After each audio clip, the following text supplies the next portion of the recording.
Hi, folks. I was asked by one of the local libraries to give a talk on photography for beginners, specifically people who were enjoying taking snapshots with point and shoot cameras and maybe thinking about moving up to a more versatile camera.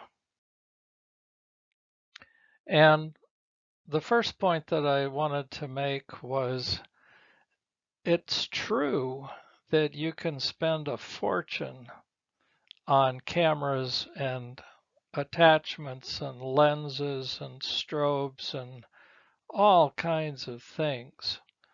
But to be realistic, one good starter camera that has a body and it has a kit zoom lens on it is a pretty versatile camera.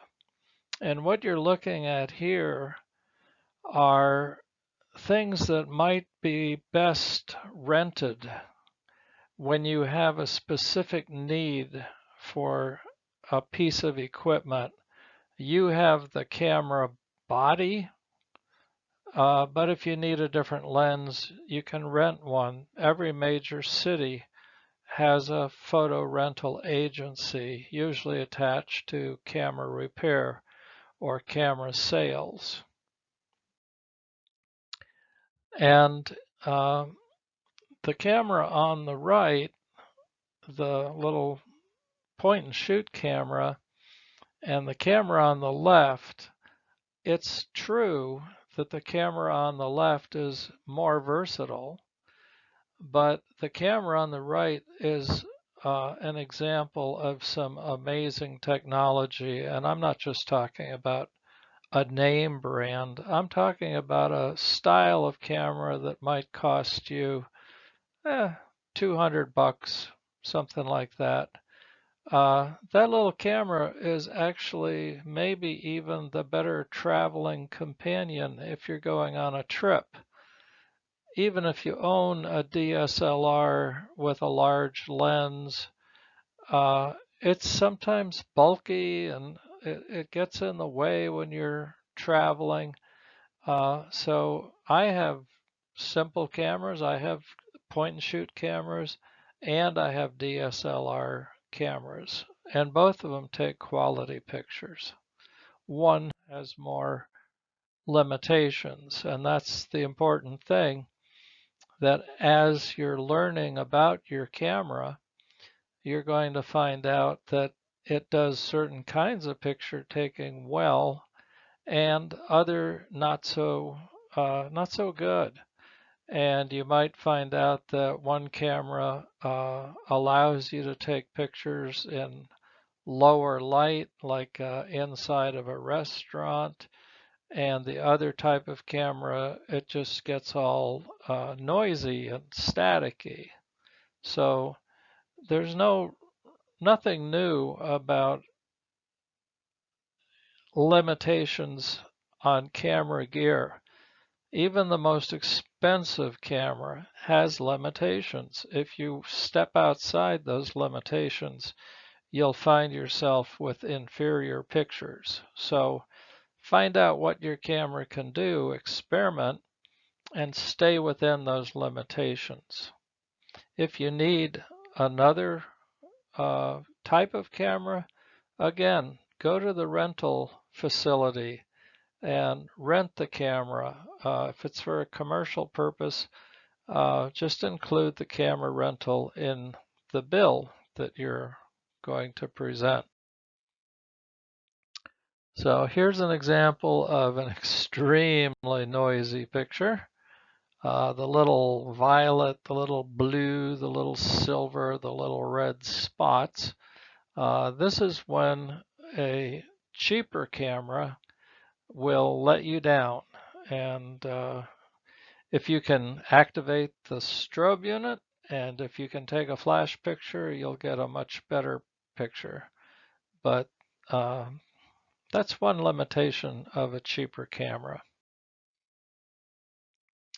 Here again, you might have camera shake, and if you'll notice, everything in the picture looks a little blurry. That's not subject movement, that's camera shake. And if you have an ability to go up to a higher ISO, like 6400, you may be able to take this picture with quite a bit of clarity, and that's with a more advanced camera. This lens flare is, I don't care what camera you're using it. Uh, if I'm using my phone camera and I point it at a subject that has the sun behind them, I'm going to risk having this white flare, fuzzy flare. Sometimes it's rays of light coming through the camera.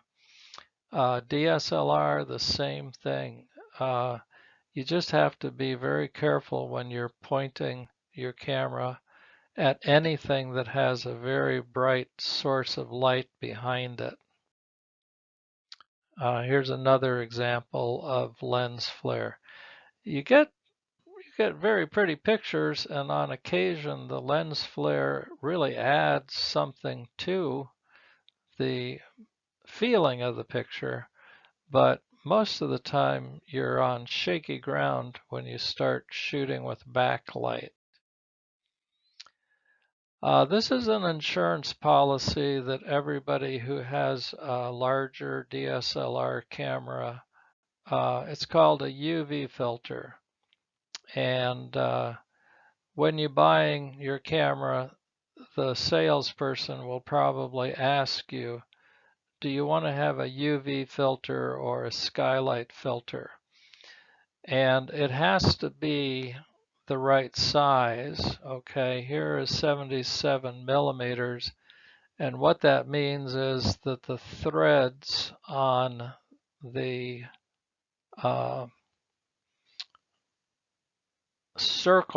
circular filter, the diameter is 77 millimeters. Okay, and then you're going to go over here to this lens and take off the broken one and replace it with whatever it says. It may say 58, it may say 62. So you have to look on the front of the lens and see whether it says 77, and if it does, then you have to buy that filter to fit it. One filter that is nice to have is called a polarizing filter. And I will tell you that the filter works best with side light, which means that if you're pointing your camera at something and you take a look to the left or the right and you see the sun, then you're working in side light. And the circular polarizing filter has two rotating discs, and you can rotate it and take a light sky over here and turn it into a darker sky over here. That's with the polarizing filter. The other use for the polarizing filter is to see through reflections. So most of the time, if you just point your camera at a store window, as this store window here, all of a sudden you see a reflection of the street and the sky and everything, but you don't see what's behind the glass. So you take your polarizing filter and you apply it and you turn it around, and all of a sudden the glare, the mist, whatever you want to call it, goes away and you can see through the glass. So a polarizing filter is a good filter to have. Now, the camera comes with a built-in flash, but you'll notice that there are 3 zones. The one that everybody wants to get, okay, the zone that you really want to go for is the correct exposure zone. If you are too close, if the flash is in this zone here, your subject is in this zone here, as in this cup, okay, that's at 2.8 feet. If that cup is in this zone over here, okay, it's going to be over flashed. It's going to be overexposed. The 4-foot cup, all right, the 4-foot cup is in this zone over here, and you'll notice that you're going to get correct exposure with the built-in flash. And sad to say, a lot of times this is about 10 feet, okay, on a point and shoot camera, it's about 10 feet. On a DSLR camera, it's about 15 feet. And what I mean by this number is that if you shoot a flash, it's going to fall off, and you're going to end up underexposing, like over here at 8 feet, okay? At 8 feet, this little camera is not pumping out enough light. So if you go to a concert and you're 45 feet away from the stage, and you say to yourself, oh, I'm going to turn on my built-in flash and I'm going to take a picture, the cold hard truth is that you will get a picture of the crowd for about 8 feet in front of the camera. And after that, it's going to go totally dark, and you might get a little bit of stage light in there, but don't pretend that your flash has unlimited range. It has a very limited range.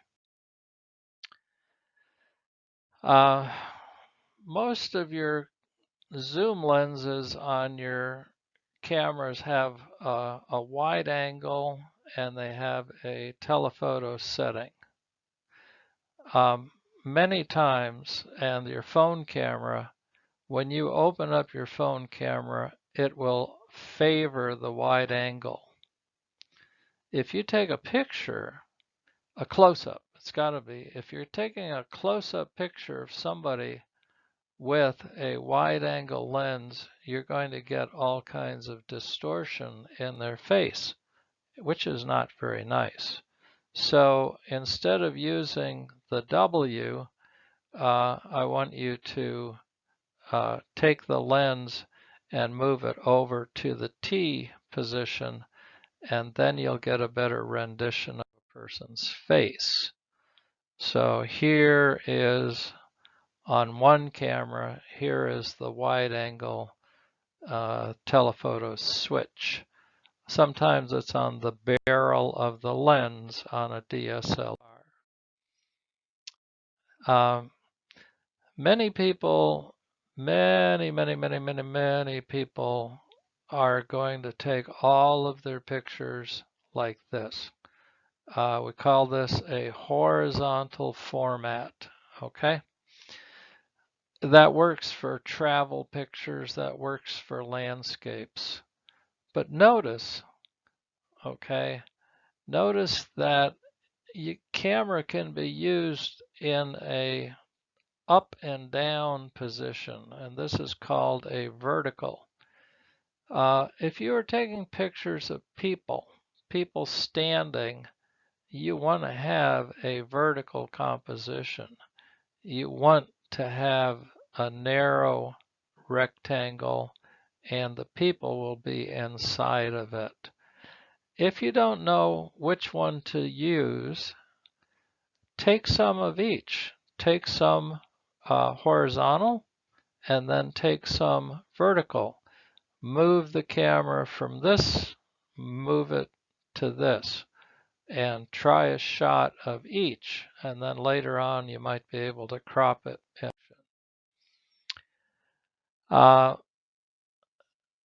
Camera salesmen like to brag about the zoom capability for a camera. And what I'd like you to trust is what's called optical zoom. Okay, right down here, you see the word optical zoom. If you have a good lens, good glass, okay, it might be able to magnify this rabbit's eye 10 times, and you'll get a fairly clear rendition of that rabbit's eye.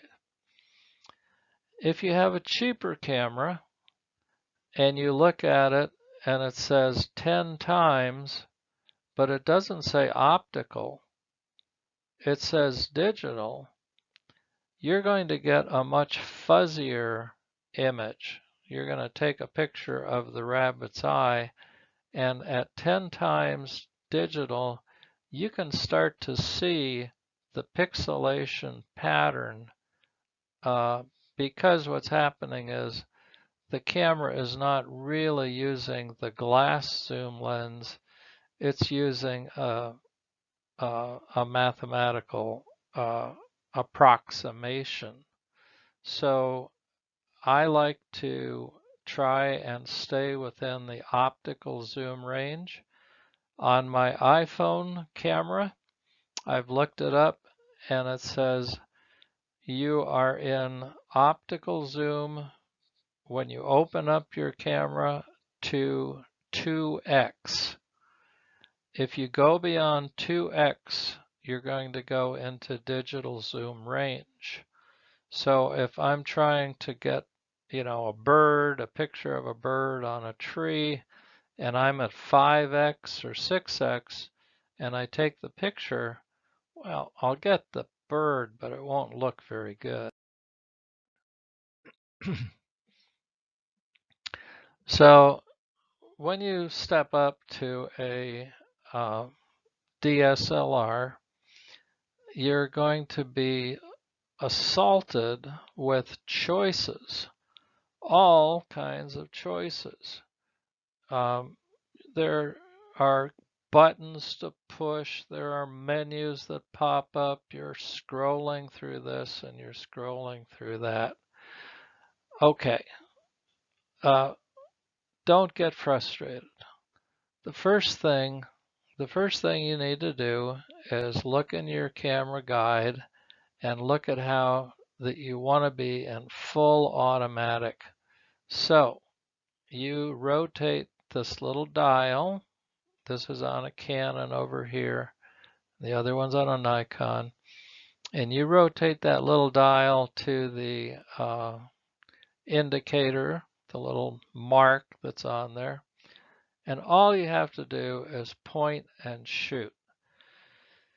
You are going to get good pictures if the subject is of average luminance and average reflectance. You are going to get acceptable pictures. Okay? That is where many, many, many people stop. They have paid $700 or $1,000 for a camera and they quit at this automatic. Don't quit at the automatic. Okay? The next mode that you should explore is the one that's called program. And program will be over here. Here is a camera that's set up with the program mode.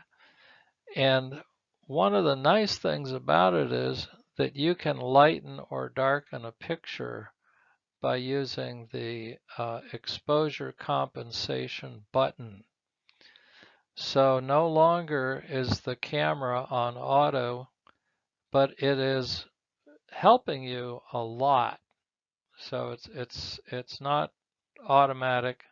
You can override it by changing the uh,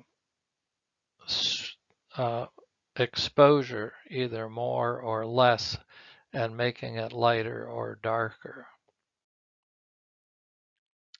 So here's an example. Uh, Backlight is very tricky, and this is a backlit picture. The light is coming from behind the subject and going through it. And so this is what you might see inside of your viewfinder. It will show you where the exposure is, and if you use your plus minus little button or adjustment, you can reduce the exposure for effect, or you can lighten the subject for effect. So this is what we call bracketing an exposure. Maybe this is exposure number 1, and then you say, I'm going to go to -1. So you've moved this marker right here. See, now the marker is underneath -1. And then you're going to go and put the little marker over the +1. And if you have 3 pictures of the same thing at different exposures, that's called a bracket, and it's pretty good to have. In film, it used to be expensive to bracket pictures, but in digital, it's not an expense. You just have to have a little bigger memory card. The program that I use for many of my pictures is called Aperture Priority. Okay. Now there's something that you don't see here, and it is ISO. So if I'm going to use aperture priority and I'm outdoors on a sunny day, I will probably use an ISO of 200. And I call that locking in the ISO. Then I will go to, I have a Canon, so it'll say AV on it. On a Nikon, it will say A. Okay, that's not green, that's just a regular white thing. And that is aperture priority. Why I like to use this is because it allows the camera to be juggling the exposure for me, and I'm making a decision about the clarity of the objects in my picture. So if I want the foreground, like these leaves right here, if I want them to be sharp and clean and crisp, I'm going to use an F number that is a large lens opening, a large aperture, okay? Big. If I want to have clarity in the foreground leaf, and I want to have a sense of what the background is, I just don't want a big old blur, then I'm going to use f22, which is a very small lens opening compared to f3.5. So when I put my camera on aperture priority, I look at my foreground. This will only work with foreground subjects. I look at my foreground subject and I look at my background, and in my mind I pre-visualize and I say, Yeah, I want this background to be really blurry. All I have to do is change the lens opening if I'm in aperture priority, and the camera will figure out the exposure for me. On the other hand, if I'm a scenic photographer and the setting is very important to me, where is this leaf? This leaf is in a park. Are there other trees in the park? Yes, there are other trees in the park. Then I'm going to say, okay, all I need to do is switch the aperture to a big number like f16 or f22. Um, One bit of advice that you'll hear for beginners is to get closer to your subject. And it's it is possible to get too close, but most of the time, uh, beginners tend to be shy and they don't want to intrude. And so they'll stay back and they'll say to themselves, well, I can crop it later. Um, there's some truth to that. If you have a camera with many pixels, like 35 megapixels, then you can crop quite a bit and still end up with a picture. If you have a 12 megapixel camera, no, you can't crop too much. So here you have a wedding reception going on, and the photographer is about ready to take a picture this big. And what this visual is saying is no, no, no, you're going to be cutting it out later. You're going to be cutting it out to be, this is what the action is. This is where your picture is. So don't take the first picture. Either zoom in or walk in and get in closer, and that way you'll simplify your picture and simplify busy backgrounds and focus people's attention on what they're looking at. So here we have a busy picture, and the eye travels from one place to another place to another place, and the eye finally gets confused and tired, and there's a judgment made. I don't like that picture because it's too busy, or I just don't like that picture. Here you have a simple photo, okay? Fewer people. The center of interest is more clearly delineated, and people like simple pictures. They communicate better. Um, the rule of thirds is used to compose pictures asymmetrically or informally. And when you're taking pictures, if you're trying to balance two centers of interest, you use the rule of thirds. So I'm going to talk about a primary center of interest and a secondary center of interest. So over here, I have a grouping of people and cattle. And you'll notice that it is lined up near the intersection of this line and this line. So this is our primary center of interest. If that's all we had and the rest of the picture was kind of blank, it would be out of balance. It would appear out of balance. But notice how nicely the photographer has featured a secondary center of interest. So this is secondary center of interest. And because we have one center of interest over here on the left and another center of interest over here on the right, the picture balances visually. So these 1/3 lines, I call it the tic-tac-toe, okay? These 1/3 lines, they indicate where to position primary and secondary centers of interest.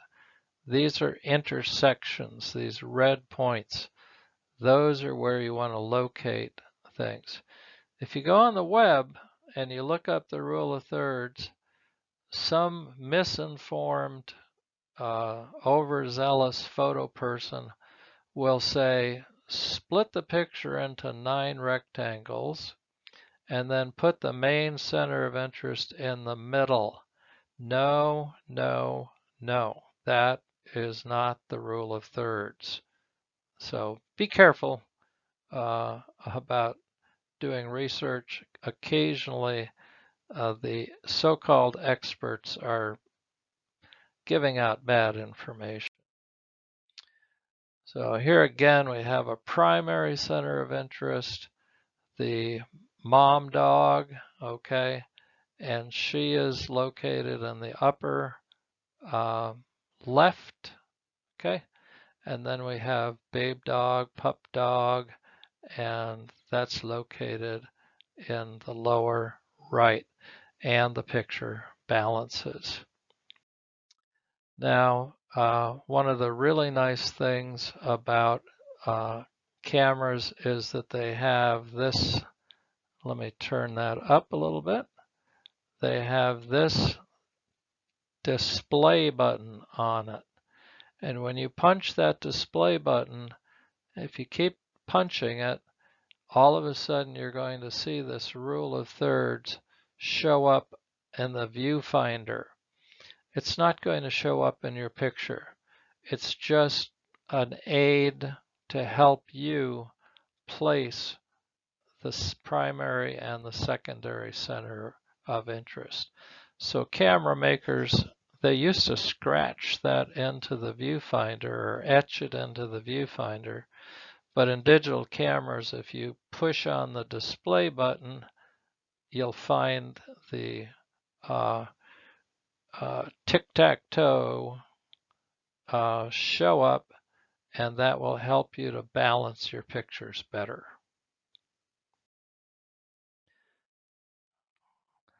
Primary center of interest here. Secondary center of interest is the clouds and the ocean. And it balances.